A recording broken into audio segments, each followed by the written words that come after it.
Desnível 1200, travessia 30. A gente vai até a Pedra do Fino hoje?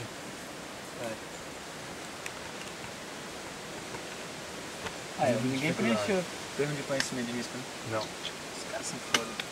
Não, isso é sacanagem. Eu ia perguntar ontem quando a gente pagou, eu ia falar, calma aí, eu não tenho que preencher nada, eu não tenho que falar que o risco é meu.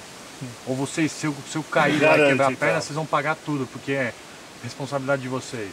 Porque eu não assinei nada, né? Daí o que acontece? Um cara cai aí, os caras correm atrás do cara e falam, assina aqui. Entendeu? Só na hora do acidente o cara corre atrás para assinar, porque precisa da assinatura do cara. E se o cara quebrar a mão? Floresta montana, floresta alta, montana, campo de altitude. Ô, louco, não fui eu dessa vez não, hein?